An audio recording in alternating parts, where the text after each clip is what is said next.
Sorry, man. After the technical difficulty, let's try this again. If you don't mind, give us an intro. Tell us who you are and tell us what you did for 117 days, man. So hello, my name is Travis Soares, and I guess I'll start with a bit of my background. I'm from Rhode Island, and I grew up basically running cross country and just being out in the woods. And um, I went to school out in Arizona where I learned how to climb and began bouldering, and then began trad climbing, and then worked my way into alpine climbing, and that's what really spoke to me, and being out in the mountains and running around. And so which I've been doing pretty much since I graduated in 2018. Just been living in my van and climbing and earning enough money to get by during the climbing seasons. Mm. And so for the SPS project, I was approached by Jason Hardrath and Nathan Longhurst, who both climbed the Bulgers last year. Mm-hmm. And basically they had noticed what I had been up to last summer, and asked if I wanted to join on this adventure in climbing the whole SPS list in a single season, which had never been done. And yeah, so basically SPS stands for Sierra Peak Section List, which is 247 of the most iconic, prominent, tallest, and classic peaks of the Sierra Nevada, which spans like 400 miles north to south, all the way up to Tahoe and all the way down to like Owens Peak. And that was in October that they reached out to me, and so we started planning and basically started researching all the mountains. And yeah, at first the idea it didn't speak to me as much because I like to just kind of follow aesthetics of mountains rather than like a list. Yep. I had a lot of questions like, who made this list? What is it all about? But I basically looked at all the mountains on the list, and it seemed like it made sense to me. It seemed like it had some pretty rad peaks, and so I just decided to say yes. But this was a solo project with just you, wasn't it? Or were Jason and Nathan involved somehow too? Yeah, so actually I worked with Nathan quite a bit. And Jason, he didn't really he just kind of put the team together, Okay. put Nathan and I together, and then Nathan and I basically took it on together. Oh. Yeah, and Nathan started a little bit earlier than me because he's a skier, so he skied about 70 peaks. Okay. And then I started with him in April, and then we climbed about 180 together. And then Nathan finished, so he became the first person to finish the list with a time of 138 days. And then I went back and ran all the peaks that he skied, and I finished with a time of 117. Nice. And that is the fastest known time. And correct me if I'm wrong, but I think you just got the fastest known time of the week too. Yeah, yeah, they reached out to me and told me that I got FKT of the week. That's pretty awesome. I mean, you climbed 247 peaks, at least you get that, right? Yeah. I'm honored to be chosen for that. So it had never been done in one season. How long, what was the fastest, and what's the average time it usually takes someone to climb all these peaks? Yeah, so since 1950, which is when the peak list was created, it has only been completed by 81 people. And usually over the course of like a lifetime of climbing. And I've heard mixed things about the fastest that it's been done. I've heard the lowest that I've heard was 3 years, and I've also heard 5 years. Okay. And yeah, so basically that was the appeal to me for the list, just to see like what was possible and to see if it could actually go in under a year. And yeah, it turns out that 4 months is as fast as I can do it, at least. For sure. And so were you averaging a couple peaks a day? Yeah, yeah. We averaged about 2 peaks a day, Okay. um, total, and then there were some days that were just one because it was like just one pretty remote peak Mhm. that you could just only do it by itself, and then there are other sections where you could do 5 to 7 because you're following like a ridge line, Mm, like in the Palisades or Evolution. okay. And these are pretty substantial mountains too. They're like 12,000. Most of them are like 12,000, right? 12, 13. I saw at least one of them that was 14. Yeah, I wish I knew the exact numbers. There's 13 14ers and Okay. then lots of 13s and 12s. Okay. Yeah. A- And generally, where are you starting your climb? Is it at 9,000 feet, 10,000 feet, or what was the average there? Yeah, the Sierras are nice because a lot of the access is pretty high. You can usually get up to like 7 or 8, Mm, sometimes 9. nice. Um, but for like our elevation gain average weekly, it was about 50K, it seemed like, and the the total for the project was 730,000. Oh my gosh. That's like impossible to even wrap my mind around. It's just hard to even imagine. Um, so okay, so backing up before this big adventure, you said Jason Hardrath, who I've had on the show a couple times, great Yeah, guy, yeah. and Nathan as well.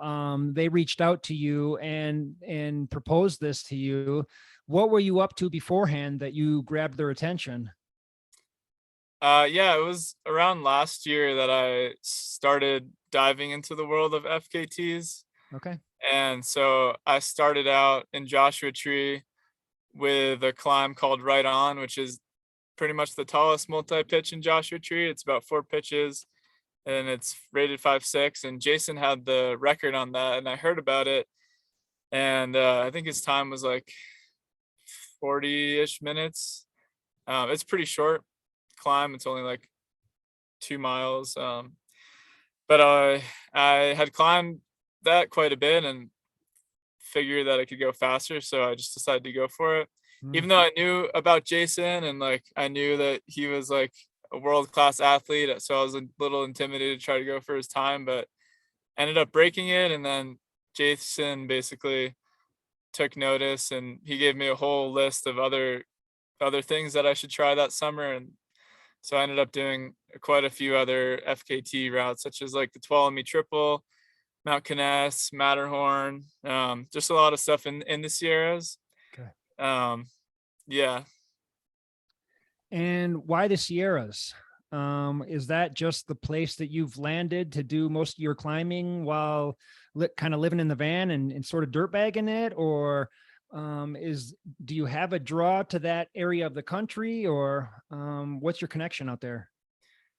yeah. I remember first reading about the Sierras when I was in high school, and I picked up a John Muir book, and Mm, I loved the way he wrote about the mountains, and that basically stayed with me for a while in high school because in Rhode Island there aren't any mountains, and so those mhm. those are like the first mountains that I ever heard about, and so they kind of captured my imagination. And then when I went to school in Arizona, we took a trip for class. We did an alpine mountaineering class where we basically climbed Mount Conness and Bear Creek Spire and like learned how to move through the mountains. And that totally blew my mind. Um, and then I would just go back to Yosemite Valley every year because it has awesome climbing. Um, and it's just yeah, it's just a really nice place to be for a van dweller. Like the weather is really nice. Um, yeah. So it's always been one of my favorite places to be. That's cool. How long have you been out there? I've been I first arrived like in the Sierras like 2015, and then basically I've been coming back every year. Nice. And then these past 2 years, I basically spend more time here than in the past. Sure. Yeah. I live in Colorado. Have you spent any time out here? No, but that's next on the list. I'd Oh, like sweet. to check it out. Yeah. Dude, you got to get out here. Yeah, you would be in heaven for sure. Yeah. I'll have to Well, let you know when I oh, make it out there. absolutely. Yeah, Yeah, please do, man. I've already started working on a list of things to do out there. Nice. Nice.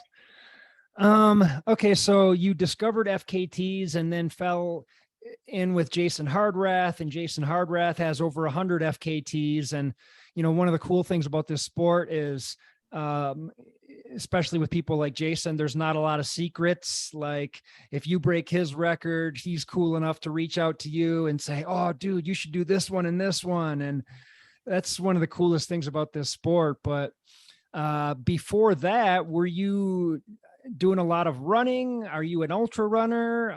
What were you up to before that? Yeah.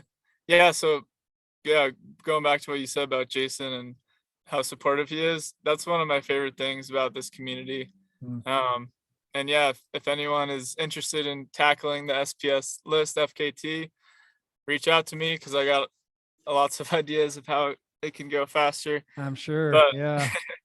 yeah, I'd be psyched to see someone uh, try to go for it. But yeah, so yeah, I was more of a runner in high school, and then once I started climbing in college, I got really fond of that sort of activity as well. And um, then I basically realized that when you combine running and climbing, it's like one of the most fun things to do. And Hmm. so I started like running to the local bouldering area to meet my friends there, which was like maybe like an 18-mile round trip.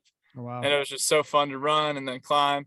And then there was also like another little crag that had some pretty easy, moderate climbing that I could just run up to by myself and just get a whole bunch of climbing in. And then we also had like a 300, 400 foot crag in our area that I started running to as well, and then climbing moderates there. And so um, basically just really have enjoyed the style of running to a climb and climbing and then running back. And the Sierras is one of the best places that I've found for that because yeah, you can just run. There's tons of trails and it's just easy to run off trail too. Mm, And there's tons of ridges and just awesome climbing. yeah. Have you done any races? Have you done any ultra races or anything like that? Or is it just not really your thing? I did do a race my freshman year of college. It was a marathon, um, the Whiskey Row Marathon in Prescott, and I ended up running half of it barefoot. I was really into barefoot running. Okay. And yeah, I didn't it was fun. I didn't really train too much, but ended up getting like seventh or something. Wow. Um, but I haven't really raced since then. I actually do have a race coming up here in Mammoth, um, which is a 50K. And yeah, so Yeah. that's something that I'm more interested in Nice. now. Yeah, to try. Yeah, that's cool, man. Again, that's just another welcoming sport as well. Like I think that you're probably going to do well and probably make a lot of friends right away in your first race, and it'll just kind of blossom from there. That's how most people's ultra career is. Um, well, was this FKT, this big project of yours, was this supported or unsupported? Yeah, so technically it was supported, but Nathan and I were pretty much self-supported the whole time. Like our rest days was basically just up to us to do our laundry, food shop, figure out the logistics of getting to the next trailhead. We didn't really have a crew or anything. It was just us. Okay. Um, but it was supported because we're together, um, helping each other, which I think just counts as like having a pacer. And then also we did have two resupplies um, of just our friends come into us and bring us some food for one of our longer trips. So yeah, technically it was supported, but we did most of basically everything else by ourselves. Sure. Yeah. And did you have the van? Were you using the van? Yeah, we took both of our vans. So Nathan Okay. also has a van, um, and which we use to set up shuttles or yeah. Okay. Gotcha. And then like what was the longest time you were out in one period? Like I know some of these mountains are pretty remote and they're not there's not easy access. So you had to, probably travel on foot to get back to a lot of these things. Yeah, our longest trip was 12 days in the Mm. backcountry. We entered the Evolution Range via South Lake and basically climbed like all the major peaks in the Evolution Range, including the Evolution Traverse, which was really fun. And then hiked our way south over to like the Palisade area, and then climbed the Palisades, and that was probably the hardest trip of the project. Every day was either like a 12-hour day at the minimum, or more likely it was like a 14 to 16-hour day, Mm. just because of how rugged those mountains are and how deep they are. Okay. So that was definitely the toughest period. We ended up climbing 48 peaks in about 15 days. Whoa. And where are you sleeping? What are you eating? What are you carrying with you? What are some of the details there? Yeah, we basically just brought like a traditional like backpacking kit. Um, I'm also a through hiker. Okay. So I have like sort of like lighter gear, or Mhm. I'm just more familiar with that type of travel. Um, and Nathan is also has backpacked quite a bit, so definitely like knowing how to do that was in our favor. Yep. So we went pretty light on the gear and just pretty heavy on the food. Mm. Uh, Lots of food. Yeah. It's probably a good thing. What kind of stuff were you eating out there? Like, did you bring a cooking stove? Are you cooking, or is it just like living on Cliff Bars? Yeah, I brought a stove. Okay. And yeah, usually I would have like oatmeal for breakfast and then barbs throughout the day. And I grew quite fond of this Velveeta mac and cheese. I don't know if you're familiar. Oh yeah. It has that like really dense cheese Oh yeah. packet. Yep. Yep.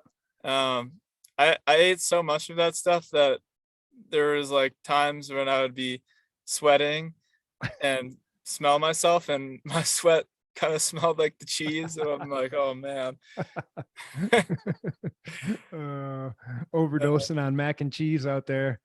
yeah, yeah. But yeah, I try to eat like 6,000 calories a day. Wow. Wow. Because you're burning. I mean, it's impossible to keep up with what you're burning. Hmm. Did you lose a lot of weight out there? I did at first, and then my body sort of stabilized throughout Okay. the project. Yep. Yep. And what about water? Are you just filtering water along the way and dipping from streams, or are you resupplying back in town, or what did that look like? Yeah, thankfully there was lots of water. Okay. Um, and so we kind of just drank as we went. And um, I don't usually filter the water up there because it's pretty high, Mm. um, and really clean in my mind. But Good. So yeah, no issues there, no giardia or anything like that. no, thankfully Good. not. Good. Good. Um, so how did you prepare for this? I mean, just looking at a task like this, 247 peaks, it's hard to imagine, insurmountable. Like, how do you even approach something like this? Is it one of my favorite sayings is how do you eat an elephant one bite at a time? I mean, is it as simple as that? Just like you start with peak number one and okay, we're going to do this one tomorrow, or did you have this mapped out and planned out and know which order you were going to go in, or how did you approach this? Yeah, so Nathan and I started planning in October using like CalTopo, and I also use Gaia GPS. Okay. And thankfully, there's lots of good information about the Sierras. They've been pretty much all explored. Like all these peaks have been climbed multiple times, and so there's good info about them on sites such as like Summit Post, and then also RJ Secor has written an awesome guidebook to the Mm. Sierras, which has like lots of information about um, yeah, passes and what class the each like sides of the peaks are rated. Mm. And so basically we strung along route plans um, that made the most sense to us, starting from like Mount Whitney area. We basically did like a whole loop around the entire range. So from Whitney, we went south to the Southern Sierra, wrapped around the mountains, then went north to the western side, and basically did one massive like loop, so we Mm. wouldn't have to drive back and forth. Yep. And had like our route plans figured out. Basically, yeah, before we started. Okay. And from the beginning, were you planning on setting the FKT? Were you planning on beating Nathan's record from the very start? Well, I guess not, because he wasn't even done yet when you started, right? Yeah, honestly, yeah, I kind of went into it just taking it one day at a time, and I wasn't even sure if I was going to finish. And I figured I would just try my very best, and I would just be happy to finish it all. And I knew Nathan is like an amazing athlete, and he was very driven, and so I figured at the very least I would just, hike with him and support him to the end was sort of like my goal. Okay.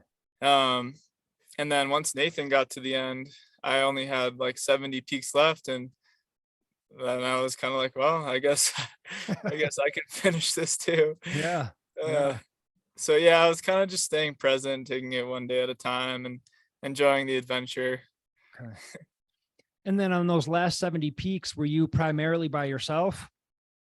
Yeah, yeah, those were pretty much all by myself. So that had to have been a big difference going from climbing with someone every day to all of a sudden now I have 70 peaks by myself to do. Yeah, yeah, totally. And it was kind of nice. As much as I love Nathan, I really also enjoy being alone, and that the amount of peaks that I had left and time that I had left was like kind of perfect just to be alone and reflect on the whole experience. Mm. When did the fastest known time come into your sights? Like, was it when you and Nathan went separate directions, or when did you start thinking about it?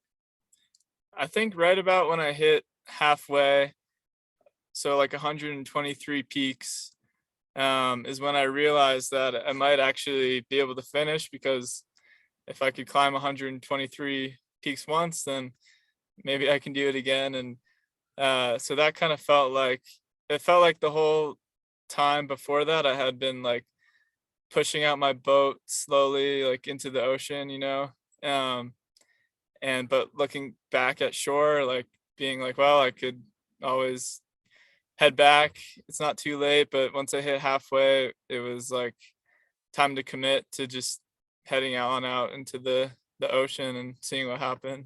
Wow. Wow. You mentioned earlier that you live in your van and you just kind of make enough money to be a climber. So I'm curious, like, was this did you have sponsors to support this, or were you just kind of living hand to mouth, or like what do you do for a living? Yeah, so typically I go to work in Big Sur, like chopping wood um, and earning money that way, and then also leading. I go back to Prescott College and lead a backpacking trip there, Oh, and cool. so I work certain gigs throughout the year. Okay. Um, but for this project specifically, there's a fellow named Dan Cervelli who has climbed a certain amount of SPS peaks, and he he basically reached out to Nathan and I and said that he would be willing to financially support the project, Wow. which is I'm incredibly grateful for, and just astonished by his like yeah, willingness to give and support us. it made a huge difference. I don't think I would have been able to fund the project without his help. Mhm. Um, so yeah, we both owe a lot to him, and so he basically, yeah, supported us financially, and he also ended up creating the website that we used throughout the project with the live tracking, and we sent him photos and trip reports, and he would update the website that way. And what's the website? So it's sps2022.com. Oh, And I'm still writing trip reports that I didn't have time to write. So it's not too late to like log on there and find trip reports, or just like scroll back through the whole thing. Yeah. are you writing trip reports for every single peak? I mean, that's a lot of trip reports. Yeah. At first we were, but then basically it took too much time or energy. And so now I'm going back and writing just about the ones that were like the most impactful, or just like cool experiences, or yeah. Yeah. Um, Okay. Okay. And this guy that sponsored you, did he have any sort of motivation in doing that, or was it just out of the kindness of his heart? yeah, I think the SPS list means a lot to him. And now he lives in New Zealand and has a different life. And so he can't really um, do those things anymore. And so I think he just wanted to live vicariously through Nathan and I, Okay. and also just saw the potential that we both had, and with a little bit of extra support and direction, what we could do. And um, yeah, I'm just so grateful for what he did. And he's actually going to be coming out here to visit Nathan and Jason and I in a couple weeks. So we're actually going to be able to meet in person for the first time, and maybe go climb a mountain. So you've never met this guy? No, we've only just talked like online. Holy crap. So I'm just, yeah, I mean, that's extremely generous of him. Totally. Wow. That's unreal. Um, what are some of the standout days for you? Like favorite peak or favorite day or favorite adventure? Like when you look back on this thing, what are some of the high moments? Yeah, I think the one of the craziest experiences of the project was definitely that 12-day backpacking trip from the Evolutions into the Palisades, Okay. and then ending with the Palisades themselves was quite an adventure. Um, Basically, we traversed the skyline over the course of 3 days, um, and the skyline is very rugged. It includes 6 of California's 14ers, and it's very technical climbing, but it's also really, really fun. Um, and both those days were just like really, really long days, and we actually ended up getting benighted out there too, which we Mm, didn't plan on, mm. and got to know each other more, just cuddling. And I always bring like a little bivy sack just in case. And so we had to like cuddle in a little bivy sack at like 13,000 feet, and no food. And Oof. uh, and then yeah, had to keep on going. And yeah, so that was a wild experience. I've personally been in situations like that. I mean, what were there ever times where you were wondering if you were going to make it out of this thing? Yeah, I definitely like had never pushed my body that far, and I didn't know how it would hold up. But it's kind of amazing what the body can do with even just a couple hours of sleep. Somehow it just keeps on going if you Mhm. tell it to. Mm. Um, and yeah. So prior to this, what was the biggest thing you'd ever done? Had you ever gone out on well, you said you're a through hiker, so you've and obviously a climber too. So I know you've got some experience, but like, is there anything that compared to what you were up against on this big adventure? Yeah, the longest sort of like journey I had ever gone on was the Appalachian Trail, Okay. which I hiked in 102 days. Oh, wow. Um, and so yeah, we're averaging maybe like 25, 30 miles a day. Mm, And so that was really strenuous on my body. Um, but that was also a great learning experience and learned skills that translated into this project. But it was also it's also easy just to kind of like tune out and follow a trail. And whereas this project, you kind of need to be focused every single second when you're off trail or on technical terrain. You can't really just like zone out and follow the white blazes. mhm. And so that was definitely it was more challenging to like navigate and make everything, kind of work out. Mm. How reliant were you on like your Gaia GPS, or were you guys sort of winging it out there? Yeah, we used our GPSs quite a bit when we were out there to figure out like where we were, how we were doing along our route. But there are definitely times where we planned out a route and had to change our plans just based off of the nature of the mountain. Like as great as the information that we could find on the mountain, some of it was just either like straight up wrong or um yeah, just the like basically if there was like a fourth class ridge that we planned on climbing and realized that it was like mega loose and looked really sketchy, we would have to sort of change plans and maybe go up a gully that's to the right that's like third class but looks a lot better. And Mhm. so we did like a combination of sticking to the route plan that we had and then having to call audibles here and there. Mm. um, or just if we like saw something that we were like inspired to go do, um, like a really fun, awesome ridge that had like sweet climbing, then we would just go check that out. Thankfully, Nathan is also a climber, and so we were kind of able to like keep up with each other and enjoy fifth class terrain, even though it wasn't the most efficient way. It was uh, mentally, it was more fun and good for our morale. For sure. Yeah.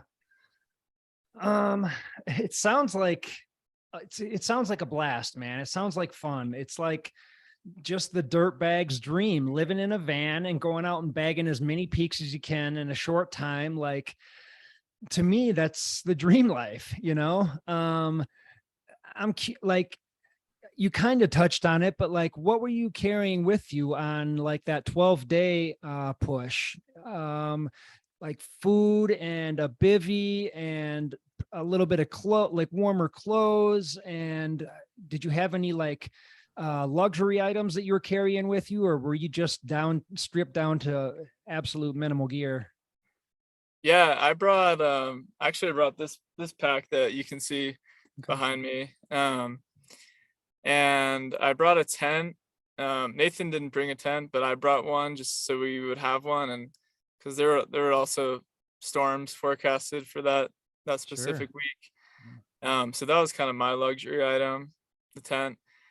And and then yeah, also having a stove as well. Um, but yeah, since that link up was a little bit more technical, I also brought approach shoes Mhm. instead of just like trail running shoes so that I could feel more confident moving over the rock. And yeah, I always like to bring tea too because sleep is important, and so some sort of like sleep aid really helps me um, at night. Something to look forward to. Tea as a sleep aid. Yeah, yeah. I bring like bedtime sleepy time Oh yeah, tea or yeah. whatever it's called. Okay. Uh, Okay. So most nights you're boiling tea. yeah, yeah. I would always Okay. make tea, Yeah. basically no matter how tired I was, and Nice. make some for Nathan as well. Okay. And I'm also just trying to picture this like at night, are you in a tent reading a book or jotting down notes, or is there no time or energy for anything like that? Yeah, no, it was basically like as soon as we made camp like we're just going straight to bed, Yeah. and then waking up early the next day and moving all day long, um, until we get to camp and going to bed again. And yeah, there's not wasn't much time for like hanging out. Um, there were a couple shorter days where we were able to like take our time and swim in a lake, but those were pretty rare. Yeah. Any rest days? We took about 8, I want to say 8 or 10 like full days of rest Okay. That's a fair where amount. yeah, which is pretty good. But even the rest days weren't that restful because we had to grocery shop or do laundry and or maybe drive a couple hours to the next trailhead. And so sometimes the rest days could actually be more stressful than just like being out in the mountains. Mm, Um, but but yeah, okay. Okay. It just sounds like an awesome summer, man. I mean, I'm jealous of the whole thing. Um, how did you grow up before this? Like, like, how old are you, Travis? I'm 26. Okay, so are your parents still around? Like, how were you raised? What do they think of you doing this? Like, what's your family life like? Yeah, I basically grew up in like kind of a classic suburban family. My parents aren't really that outdoorsy. I don't think my mom has ever slept outside before, Mm, but my dad, we used to go camping with him, um, like every summer, just somewhere out in Rhode Island or New okay. Hampshire or Vermont. Um, but I don't know, somehow I just knew that I wanted to explore the mountains more, and I was pretty angsty, like hippie kid who got suspended from school for not wearing shoes because I didn't like shoes or like would skip class to go hang out in the woods and just read like Thoreau Uh, or yeah. And so I was just like kind of a weird kid who knew he wanted to be outside and didn't really quite fit in. yeah. Um, and thankfully my parents were very supportive of what I wanted to do and didn't really try to force me into their vision of my life. And so they ended up sending me on a Knowles course out in Mm, Wyoming, which was 28 days backpacking, and that sort of blew my mind. Um, and then I heard about Prescott College, where I studied wilderness leadership and um, basically like class out there was just being outside and learning how to move through the mountains safely um, and so yeah. How did the Knowles course blow your mind? How did that change things for you?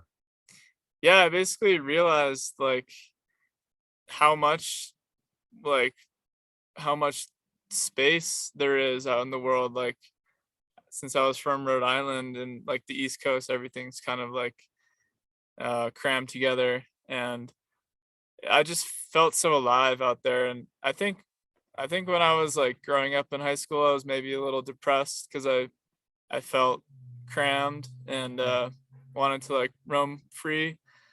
And so when I got out there, I realized just how awesome I felt and alive, and how much energy that the natural world gave me. And also just I connected with the other students on that trip. Even though it was only 30 days long, I crafted bonds that like have lasted years, and even more so with like classmates who I've known for much longer. Mm, And just how the natural world kind of facilitated that was really impactful to me. And I really enjoy like, as much as I like being alone, I like going out with other people too and having those experiences because it really fosters a sense of connection with your partner. mhm. um And yeah. what do your parents think about this? Like, have you been able to thank your dad for those camping trips back when you were a kid to sort of, show you the way and show you what your true interests and passions are in life? Yeah, I owe them a lot, for being supportive, and I've tried to repay them by, now bringing them on adventures. So when they came out to visit last year in Yosemite, I led them up a 3-pitch 5-6 Whoa. climb called Swan Slab Gully, and, like, I left, like, pieces of gear or, like, my aid ladder so that they could, like, pull up so they could get up the climb, but, Oh, wow. so they so now I can repay them the favor by, like, showing them, uh, these places and doing it safely, and so they actually came out and visited me, for my last mountain. They came out and climbed it with me. It Oh, was wow. an easy 11-mile hike on trail, um, and it was really special to have them come and share that experience with me. Wow. So they know what you did. They appreciate what you did. They're there to support it. That's pretty cool. Yeah, definitely. Do you have brothers and sisters? Yeah, my brother is 20 years old and my sister is 24 years old, and they both came out as well and hiked the last peak with me. And um, they're they're not like super into being outside, but they will if I get them motivated or they're with me, they'll just like follow along just to to appease me. For sure. I know what that's like when I have Yeah, family and friends that come to visit me in Colorado. I'm like, come on, we're going to go up a mountain. And they're like, yeah. what? Really? Okay. Like, why? What's Yeah. the point? Um, where I'm just curious, like where you see yourself in 5 or 10 or 15 years, or do you not think that far ahead?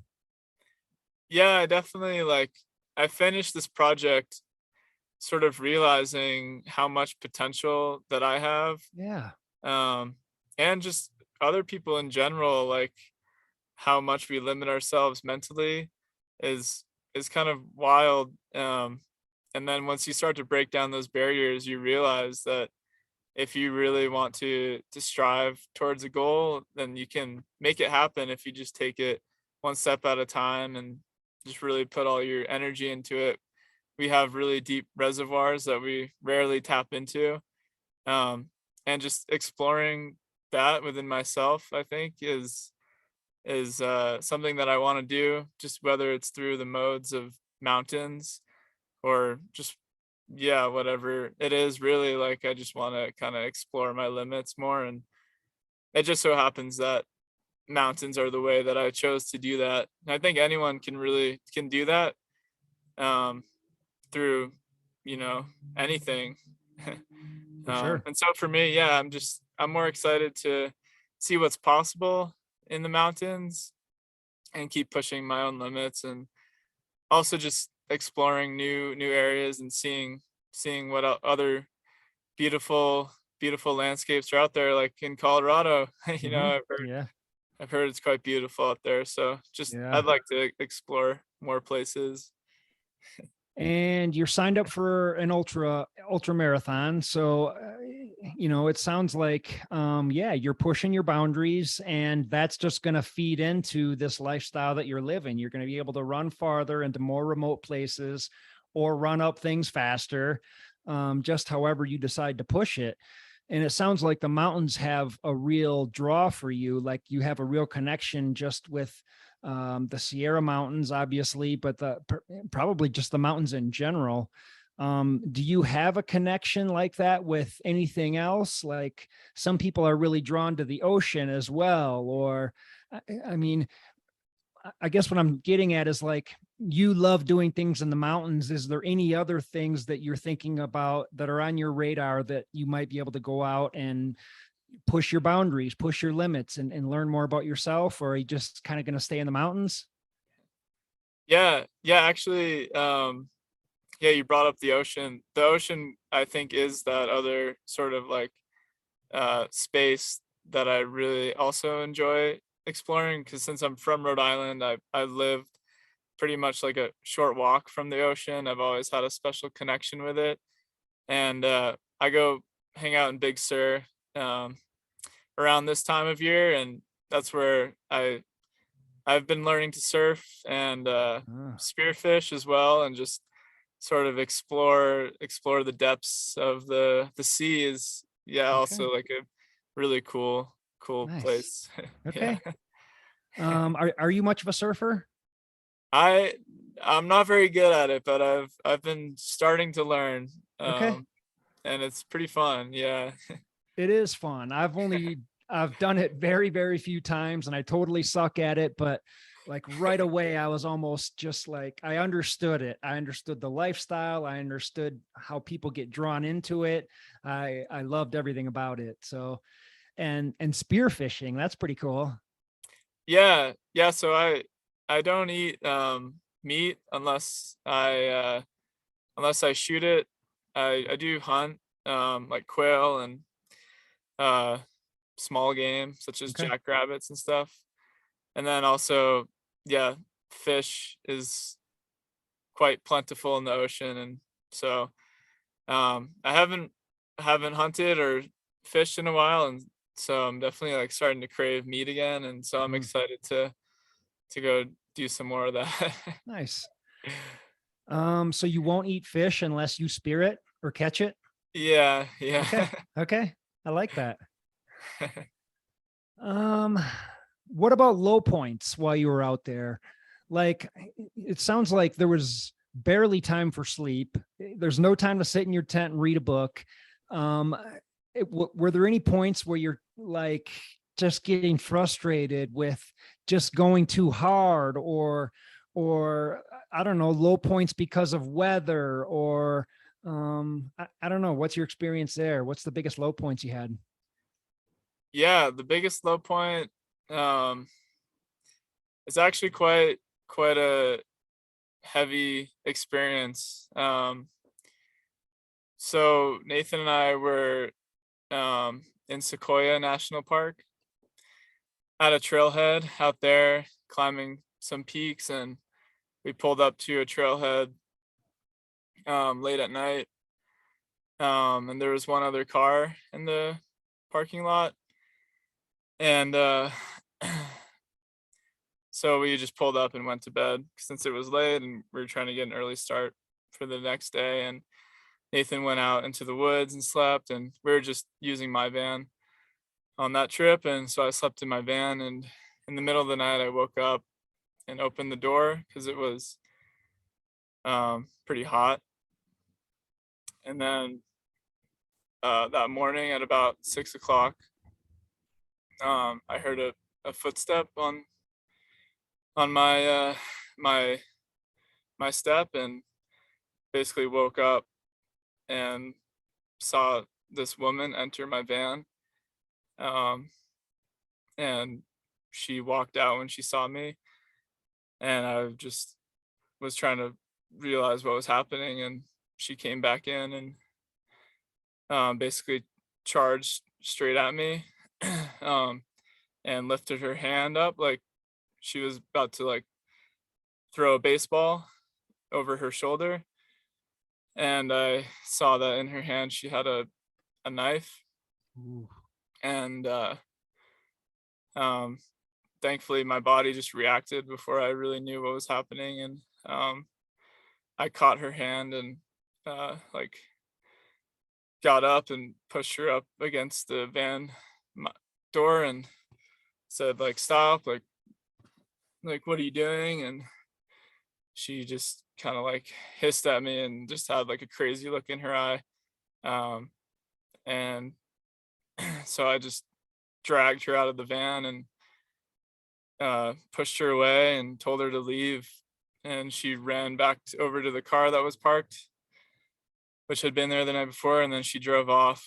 Um, and that was really hard, a hard and traumatic experience for me to deal with, uh, because I often feel safe out in the woods, and Mhm. the fact that it had happened at a trailhead where I spend a lot of my time, was really, just hard for me to deal with. In the next couple days, I would kind of just break out crying because I couldn't really get the image of her standing over me and like wanting to do me harm.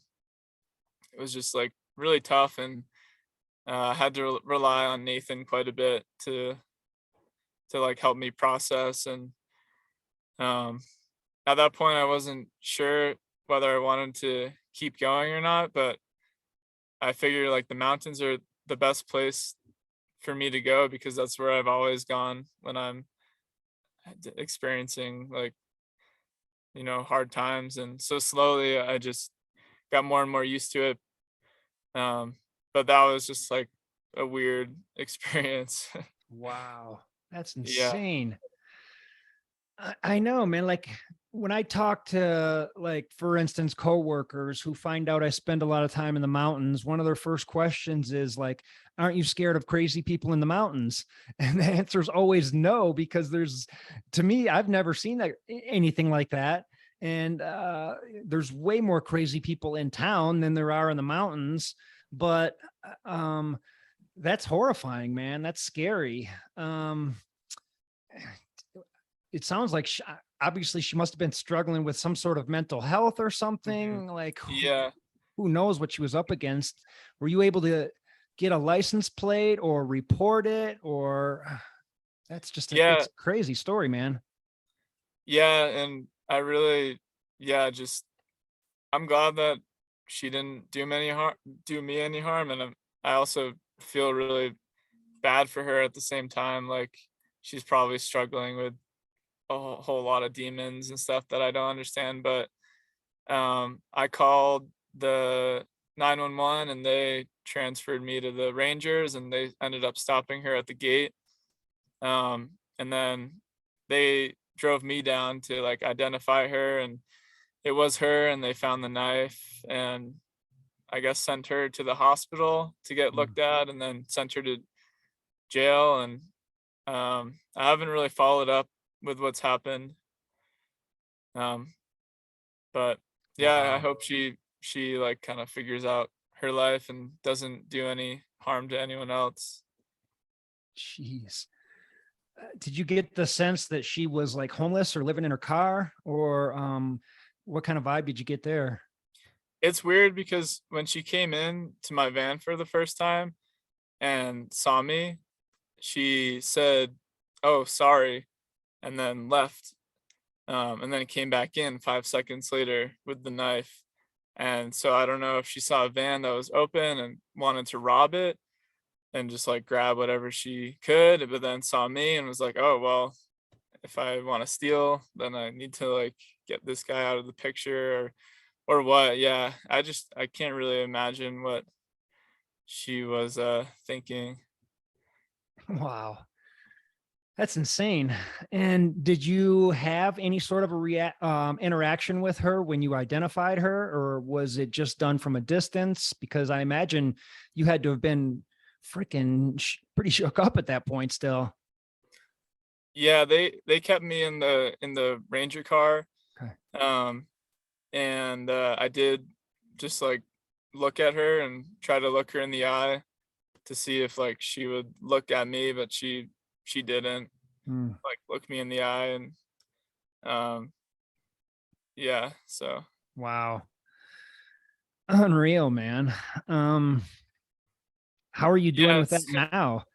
Has that, sorry. s- how are you doing with that now? Has that settled, or is that still sort of a haunting memory? It's still difficult for me to sleep without my van being locked. Hmm. Um there have been nights where it's like unbearably hot, so I need to open my door, and I just build like a little barricade in front Okay. of the door For to make sure. me feel better Yeah.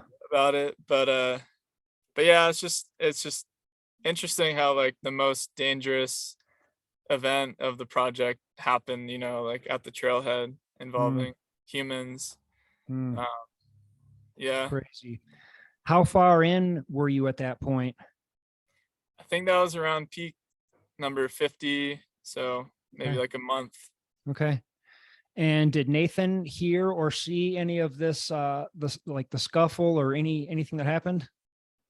Yeah, as I dragged her out of the van, I yelled to Nathan, and he ended up coming out of the woods, just as she was like walking away. So he didn't see any of the scuffle, but he saw her and like he saw her drive away and stuff. Wow. Um, yeah, That's nuts, dude. yeah, pretty weird. Wow. Wow. And not to make light of what happened, but did you climb that day? Yeah, yeah, we went Okay. out and thankfully it was like a pretty short day and at first it was like kind of tough for me, but I also just like needed to go out and move because I'm that's how I sure. process things. Yeah. Um, and then yeah, so Wow. still went out. Jeez. That's nuts. Um, did she have a big knife? Was it a little knife? It was about 4 inches. Wow. So Okay. like if I hadn't really woken up, like I don't know, she probably could have done some damage. I'm sure. Yeah. Wow, man. That is nuts. I didn't expect a low story like that. I thought maybe Yeah, you get caught in a thunderstorm or something. That's pretty wild. yeah, yeah. And I haven't really like spoken much about it, and this is the kind of the first time I've like talked about it kind of in public. Yeah. Um, but yeah, I'm trying to walk away from the experience feeling like more empowered than like wanting to like tuck it away, Mhm. because at the end of the day, I did like somehow manage to defend myself, Mhm. which I'm really thankful that my body was able to do that. Yeah. And so yeah, I'm sort of just trying to now to like speak about it and Wow. uh, and be okay with it. Yeah. Yeah. Yeah. It's like you want to speak about it, but you also don't want to shed a ton of light on it either. And like, Yeah, yeah, I don't make want it to like take away from the rest of the project. totally. But Wow. That's crazy. Um, what is life for you like these days? How long ago did you finish this project? it was about 2 weeks. Oh, wow. So pretty recent. Hmm. Are you back to work? You're living in the van. Are you just planning next projects, or what does this next stage of your life look like? Yeah, I've got a couple like smaller FKTs or just like adventures that I want to do in the next few weeks, and once the temperatures cool down in the valley, maybe a big wall or two. Mm, And then I'll be headed home to visit with my family for a little bit and attend my friend's wedding. mm. And then yeah, it's back to work in Big Sur, earning Okay. money and training for the next project. Nice. Nice. Yeah. What does training look like for a guy like you?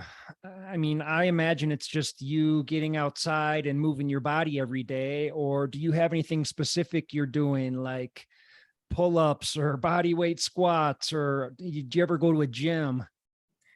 Yeah, I used to try to use like a training plan like with weekly mileage and um every time I've done that I've gotten injured. Maybe I just don't know how to how to make one properly, but I've just found that like just doing whatever I'm psyched on, whether it's a climb or an FKT, basically it gets me in shape for like whatever sort of bigger goals that I have in mind. Mhm. Or I'll like start to if I really want to do an FKT that has lots of technical climbing, then maybe I'll just climb more. Mm, Or if it's more of running, then I'll just kind of like run more. for Um, sure. so I kind of keep it loose and just listen to my body. Okay. And also try to maintain an element of fun too, like and not take it too seriously. Yeah. Yeah. I think that's hugely important. And um, probably a fine line you have to walk with the calling of the FKT and just going out and having a good time. Like, um, it sounds like you're fast, but what appeals to you more, like climbing fast or running fast or neither? What are your thoughts? Yeah, that was one of the biggest challenges of the project. In order to go every day, all day, you kind of can only go 75%. Mm, of what your body can do. Because if you go beyond that, then the next day you're sort of trashed. yep. And I really love going 100%, like just like an all out sprint involving like, and also with like an all out sprint climb. And so that's sort of the stuff that I'm looking forward to doing more of. So shorter FKTs. Yeah, I like short, like more of like sprint or just like all out efforts. Okay. Something you can get done in a couple hours or a day Yeah, or okay. yeah, like a couple hours. Okay. Do you have any set projects that you definitely want to do in the future? Yeah, yeah. I've definitely got some ideas of some things.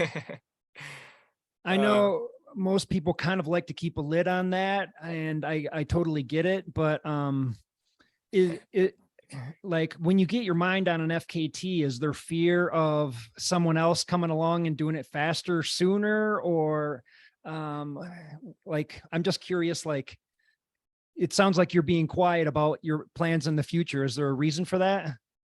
yeah, yeah. I think maybe part of it is just uh, I feel like if I speak about something a little too soon, then maybe since it's out there, then I might feel obligated to do it rather than kind of letting it sit and like boil within me Yep. and like building the stoke and making sure that I'm like 100% psyched to do it Yeah. rather than if I speak too early about it, then it's kind of like, oh, well, I said I was going to do it, so I have to. Sure. But rather like being like, oh, like, yeah, like now I'm going to go for it. Now it's time. Yeah. So when the time comes, yeah, I'm, Cool. Cool. That makes total sense. Um, how how stoked were you about the Sierra project beforehand? At first, you said you weren't sold 100% on it, but then the idea, it sounded like it just kept brewing in your head. Before peak number one, were you pretty pumped to do all 247 of the peaks, or what were your thoughts on like day one? yeah, yeah.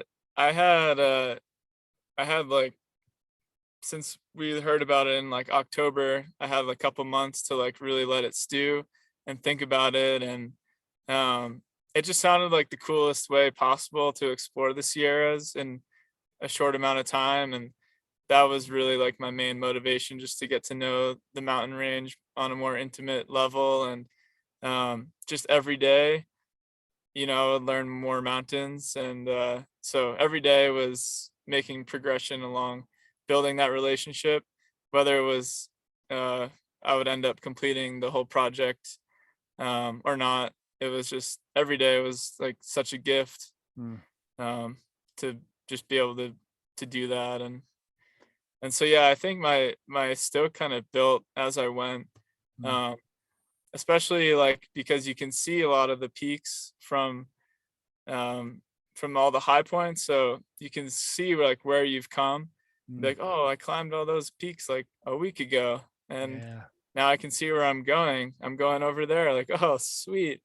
Um, and just like all the different sub ranges, like from top of Mount Whitney, you can see like the Kauias, and which have like a beautiful skyline. And so Nathan and I were psyched for that. And then once we got there, you can kind of like see like the Palisades, and you're like, oh, like we're gonna be climbing out there like pretty soon. Mm, Or you can start to see like the peaks of Yosemite, and then you're like, oh, we're heading that way. And so just like it just it became I became aesthetically motivated just by being out there and seeing yeah, all the mountains. totally. Totally.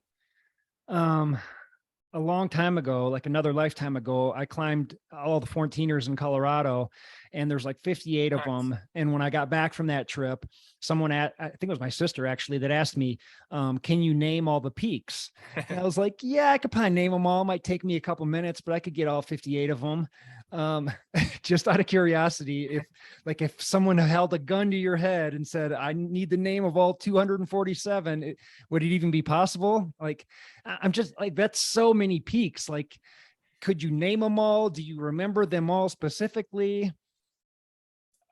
I honestly don't think I would be able to name all of them. Okay. Okay. I mean, I imagine with that sort of number, they just sort of blend together at a certain point. Yeah, definitely, definitely. Okay. And as well crafted as the list was, there are definitely like some peaks that um were just like a little bit more forgettable than others. For sure. Yeah. Um and Yeah. so they all kind of like meld together. Okay.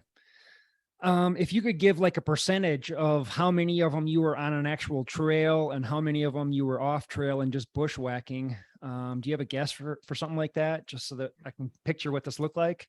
Yeah, I was trying to think about this the other day. I think maybe like 50 to 60% was on trail, Okay. and then maybe like 40% was off trail. Okay. Okay. Yeah. Well, dude, so badass. I mean, congrats on just a huge, huge accomplishment, man. I don't know. It would be tough to beat this one. Like, I don't know if you can go much bigger. I guess it's possible, but and it sounds like you're more interested in the shorter, faster stuff, which is totally cool. Um, but yeah, congrats on just a major accomplishment. And I got to ask like a really elementary question. What kind of shoes were you wearing out there? Yeah. Yeah, thanks. I was using ultras Okay. um for most of it, and then I actually started using Topo Athletic.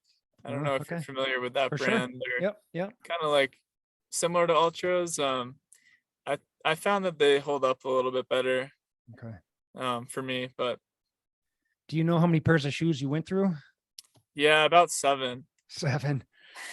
And like one pair of approach shoes the whole time, or did you go through a few pairs there too? Yeah, like 1.5 pairs of Okay. approach shoes. Okay. Dude, badass, man. Super awesome, super huge accomplishment. And yeah, I just want to say thanks for coming here and sharing it, man. I appreciate it. And hearing your low point of the journey sounds like it was sort of gut wrenching to even talk about. So yeah, I really appreciate you sharing that, and glad you made it through it.